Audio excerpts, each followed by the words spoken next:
Town, Walla Walla, St. Catherine, big up the whole of Jamaica, yeah. Boom, bam. Ladies and gentlemen. Welcome back to MMA Jamming. As always, I'm Kyle the Mighty Chin, and today we're here with none other than the brain shaker himself, Rudeboy, Randy Brown, coming off an incredible performance at UFC 261. Welcome, Randy. All go on, big up. There, brother, welcome. You know, say, busy man, you're on the road. I appreciate you giving me some time and just, all the reasoning. Yeah, man, come on. I always have to make time for the mighty Kyle, man. Bro. Yo, bro, I mean, nowadays, like, your last performance went viral, but even more viral was the shout-out. I mean, and I'm very happy for that. I mean, I'm happy that you're following, and you were just telling me a while ago, your following has doubled basically on your platforms and stuff like that. And I'm grateful for that because you know what, a lot of Jamaicans just need to know. Like that's it, like Jamaicans just want to know that you do your thing, and that's what that shout out did. So tell me, you were just talking about to tell me about some of the things that were happening since the shout out. It's cool, and just like people when I hear from in years, brother, people with long lost people, but friends, still friends, and coaches and from old teachers and them thing there, all over high school, and everybody I reach out and everybody I supported. People all call me by my nickname. People that message me what I don't remember. But but I know they say them know me because the name what them call me. They used to call me Peanut, because I like a peanut head. So it's a peanut. I said, wait, this have to be somebody who know me from me a little youth today, So it was cool still. It was cool. It's good. Make me feel good. Say, we can put Jamaica up on the map and make people know, say, yo, we're there and we're there large, Man thing. I love it. You say, I'll be the man I try to shout you and thing too. Yeah, everybody reach out, man. Beanie man reach out to me. Romy show me love. Wally Pop people, different radio station and everything, the people that show me and I show me love. So much appreciated, Much appreciated. And I feel like said the sport, like you said, Jamaicans just want to know. Them not really know that. So that way I do. We can do this as well. There's another outlet. There's another way for the young youth them to get out to the ghetto and everything. There's another escape, So that's all we need is more escapes and more outlets, So I appreciate it. And the thing too is that card in particular, UFC 261, was huge. It was a big card. It was 3 title fights. And you were the headliner for the prelims. So be in that spot with a lot of eyes on you and then to perform the way that you did was, you couldn't ask for nothing better. Yeah, I was happy, man. Going into that fight, one of them things they was just say, yo, we have to get it done. It was do or die in my sense, because I've never lost 2 fights in a row. So, coming off of a loss, it was more like, yo, it's do or die. And we only know do. You see me? We not die. So just have to do what we have to do and we're going in and get the job done. Nice. Because I remember leading up to the fight, we spoke before, a little while before the Oliveira fight, and you were talking, and I mentioned Gameplan. And you were very much kind of like, you weren't giving me... Can't get a game plan now. Can't give it a game plan. But this is the question now. So, like, it kind of sounded like you were going to go in there and kind of see what he does and then kind of respond to him. But that's what I want to ask you. Now that the fight has gone, did you have a more specific plan in mind? Well, looking at Oliveira, I knew I was the better striker. I knew I was the better stand-up fighter. So the game plan was, say him wild, and I say him unpredictable, and him bounce all over the place, and I'm a throw a bag of things, So for me, it was just more so, just kind of stay composed, keep my hands tight and keep the weapons tight, and just look for fire anything down the middle. I know I'm gonna beat him to the punch because he's wild. Right. So, and that's exactly what I'm set up with that jab to the body. And drop him hands, and just come straight over the top with a straight right. And it's sit him now. And it connect perfectly. You had some diversity to deal with, so I want to see it. All right. So let me share my Yeah, screen. talk about it. The leg kicks, right? Yeah, bro, of course, come. You need to put it on in a second. I said, China. Bro, But you know I watch was out. nervous as hell. I was like, You but see I the leg noticed kick? that your stance had changed too. Like you weren't sitting as hard on that, stepping forward as hard on that front leg. Your legs were much closer together, and your ability to move was better. So I know you were thinking about it. Yeah, going into it, I know. I mean, looking at my fight before that, say from listening to kicking my legs, that's a theme. I'm a tall, isn't it? Them feel like such me skinny. Yeah. Them can kick my leg. They can leg them maga, right? I'm leg the maga leg there for a long time, right? So they was say, I like a maga boy. But I kick him leg. Everybody want to do that, right? Yeah. But because of my boxing style, also it can compromise my balance when them kick it, right? Oh, yeah. So I always a bounce. I wasn't hurt, the one where kick when my foot them a little bit. I never really hurt. It was more like the time. It's more like because I was bouncing. It was the timing. So as soon as I come down, I'm gonna put my weight on it and just kick it at the right time. Right. And that's why I'm gonna fall. I'm gonna bounce back up. It's gonna bounce back up. I'm gonna shake my head. I'm gonna say, all right. All right. I'm gonna just press him. So I'm gonna start timing him now. So the next kick when I'm gonna say, all right, I'm just gonna step in and catch him with a left hook. And that's exactly what I'm doing. And wobble him a little bit. That's what. And he taps before you get the second hand in, so it's definitely a one-arm guillotine. Now, this is the thing. One-arm RNC. So we see all of this drama now. We see you flipping the bird. Every Jamaican know exactly what you say. Nah, like still is a moment. I'm not really proud of still, but I just it come with the territory, brother. And sometimes you lose the tempo and them thing like, but it's combat. It's combat. A fight where I fight, and me and him was cool backstage. It was respect all the way up until the face off, and then man just start go off, and I do some things where me never really like, because the thing with combat, of course, where I fight was all about martial arts and respect. And it's the thing with me and the way me grew up.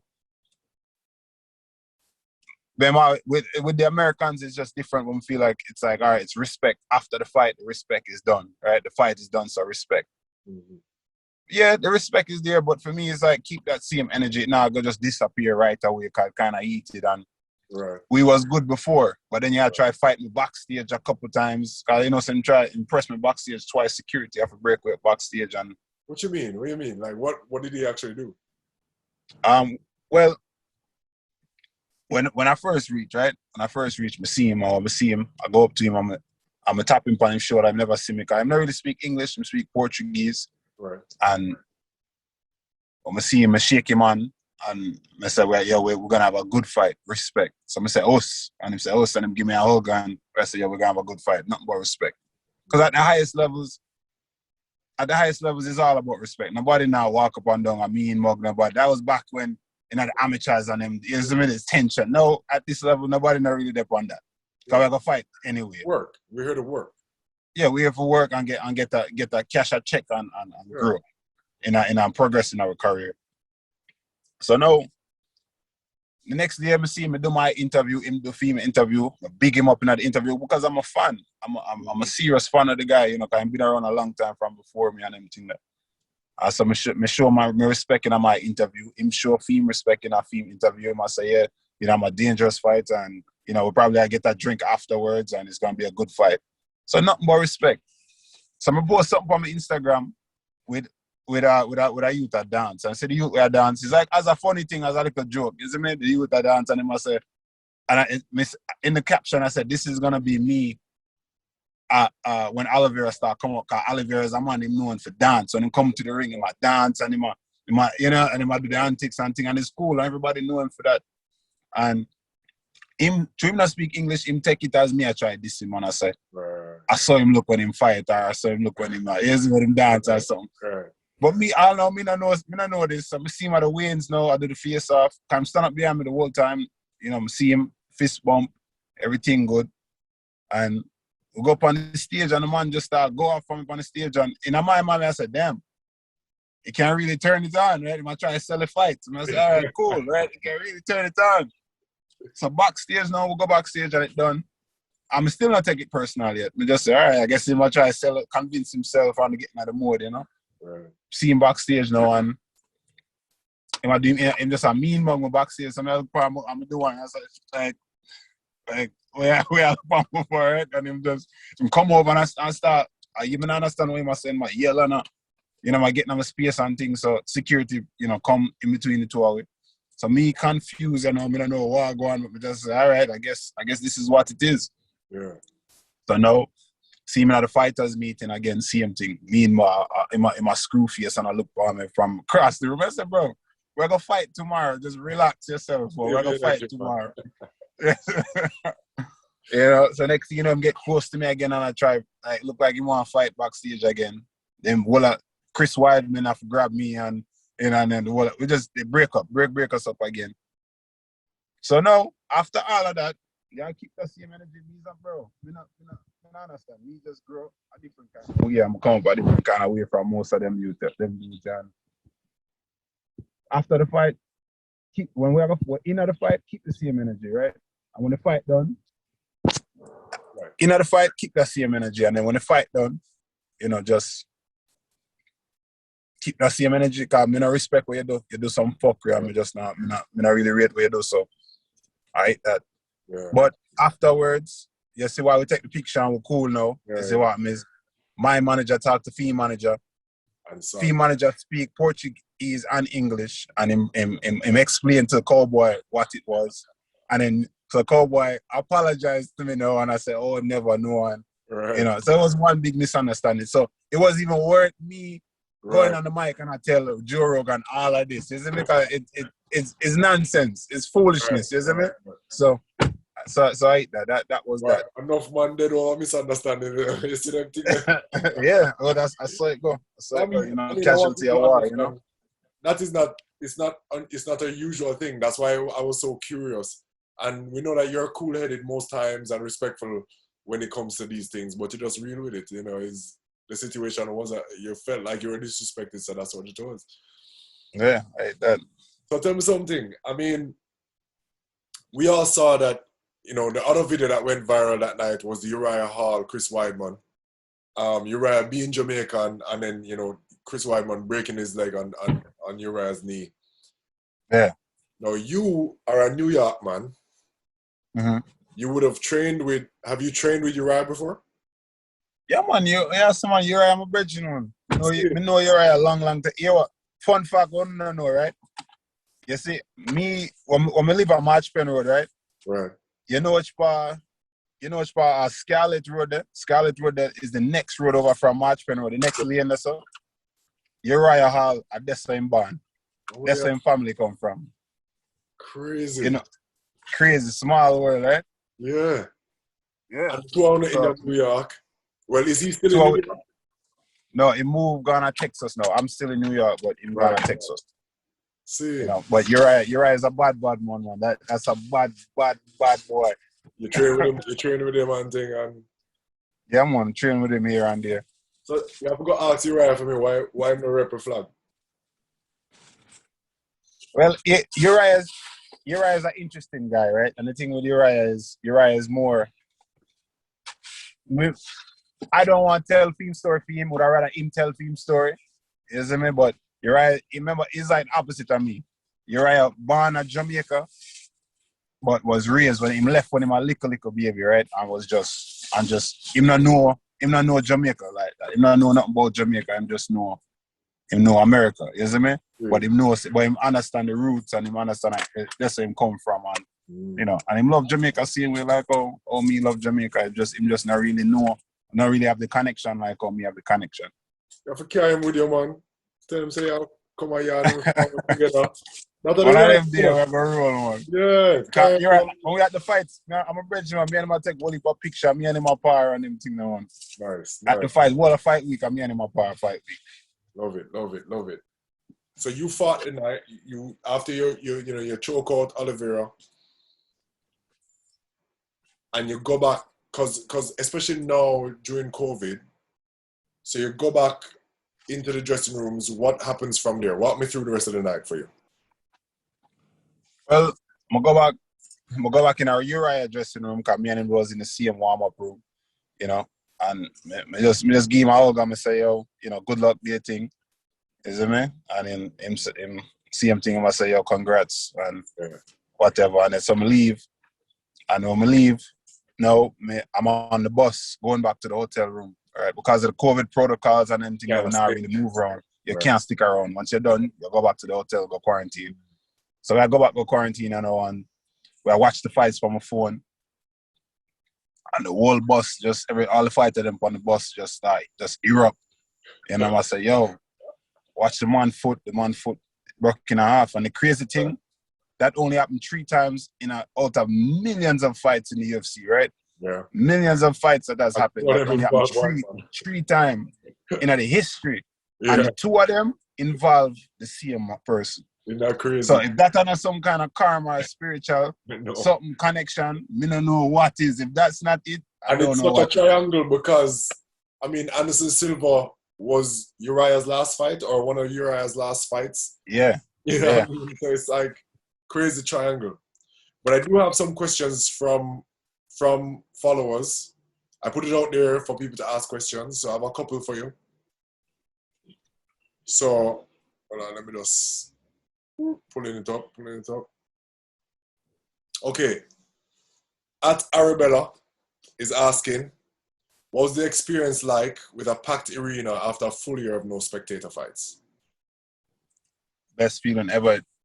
It feel like my debut again.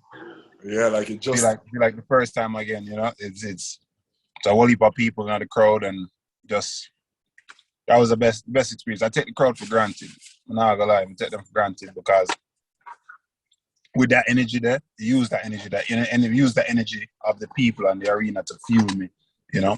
And it sounds like a cliche, but a real thing. When you use that for make your fight better, you know. Yeah. Excellent. I can just imagine, man. And then the other one, Arabella also says she wants a one-arm choke tutorial. But no, explain a little bit about the dynamics of that, because I mean, for those who know or those who don't know, the rear naked is usually the hand is there, we're cutting off the carotids, and we get the other hand behind to push and pull at the same time. So when you have one arm there, especially you have them long too. So like what is it that allowed that choke to sink in? See, exactly because my arm them long, right? See, through my arm them so long, I can grab the person's shoulder. So I get behind them, me grabbing their shoulder is what gonna give me the leverage, right?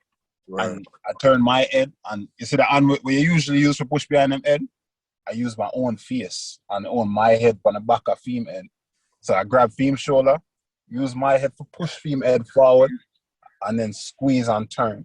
So it's the head that's doing it. Is the head that's cinching it in? Yeah. Oh, all right. Cool. Excellent.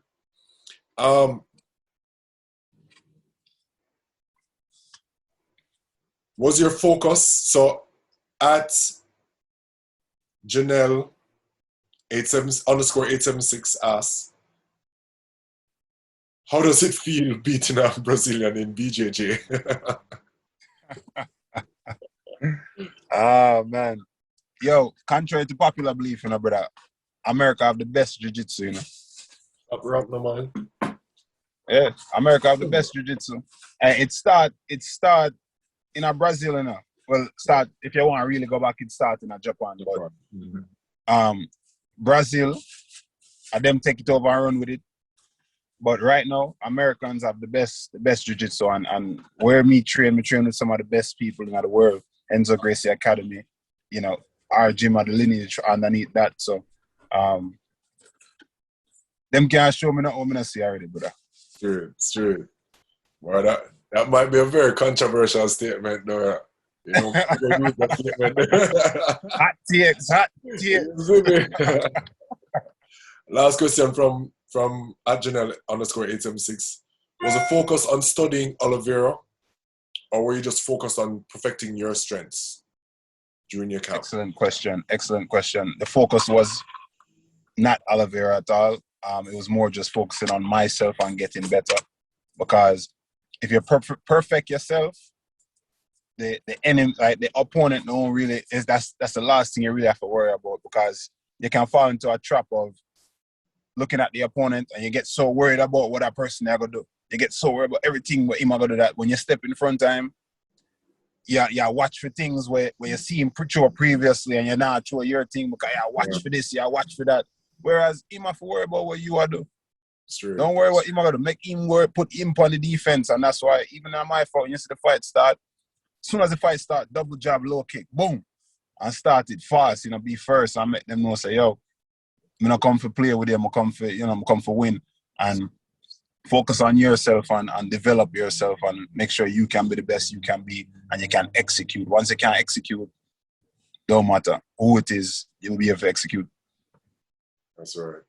So when you get the call for a fight, because I know for me, like once I have a potential opponent in mind, it's hard for me not to start obsessing and to start, watching what they do and all that, and you know what I mean.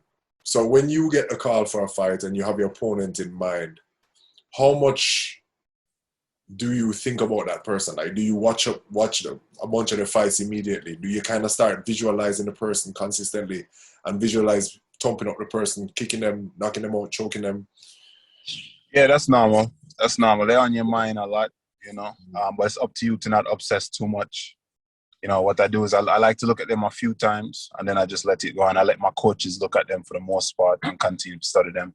And then in the middle, like I look at them in the beginning, and then the middle of camp, I look at them again, and then I don't look again. Okay.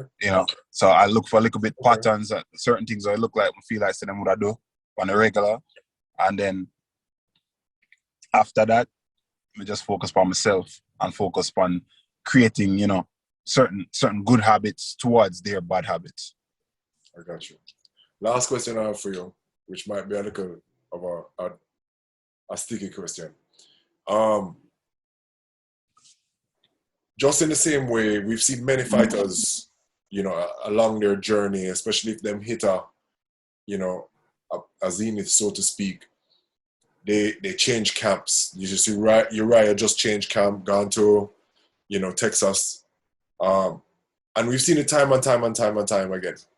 Is that something you would ever consider doing? No. And why? But if you look for my last camp, right? Remember I went to California. Right. See, I was training with Vittori and Gastelum and Naaman Gracie and them on there, right? So here's the thing. You always want to travel. As a warrior, you have to travel and see what the next side of the world have to offer. Right. Just for your sanity, just so you can also see where you stand. Cause it's one thing to be the best in your area. True. It's a big fish, small pond, right? Mm-hmm. You know what? You never want that. You want to be the wheel of the ocean, right? So you have to go out there and you have to seek out, other people and other experts and for them expertise. So I would never change my camp for good, but I will always travel and visit and see what else is out there and bring back the knowledge to my people so we can grow for everything. You see me? And that is another plan I have for Jamaica. When I come to Jamaica, I travel, I'm going to bring all this knowledge. I get all this knowledge from everywhere, every camp I'm going to go. I'm going to bring this at Jamaica. I'm going to start a major camp at Jamaica. We're going to take over the world, man. We're going to take over. So that's always my mindset. Instead of leave my gym, but I'd rather just go somewhere, go visit, get the knowledge, and come back to my gym. You see me? And we'll grow. Straight. Actually, that whole thing about Jamaica, I don't know if you do want bus plans and them thing there yet, but I know you do have big plans in mind for Jamaica and for bringing, a gym or, some kind of developmental situation to the man, me and you talk Wally, man. Me and you talk Wally about them thing, man. Yeah, man, we have Wally plans, man. We're not bus exactly what I go on, but we have Wally plans. I love it. This weekend, not this weekend, next weekend, on the 9th, Delano Postman Taylor. I just want to give him a shout out. Jamaican again, down in Florida. He's lining Titan FC. So big up Postman. Hope you do the thing. Have you ever met Delon? You know Delon? You remember Andre Harrison, right? My brethren from Trinidad. Him now train at Stanford MMA. But yeah, man, I know Delon. I know him. I don't know him personally, like I don't meet him yet, but I know him link me on Instagram and him thing, and I'm follow him back on. But I know of him. My brethren are train with him, you know. So yeah, you know the whole way I link up one synchrony, you know. The whole way out there link up same man. And like me say, we're gonna take over the thing, man. The whole way I link up and we'll make it up.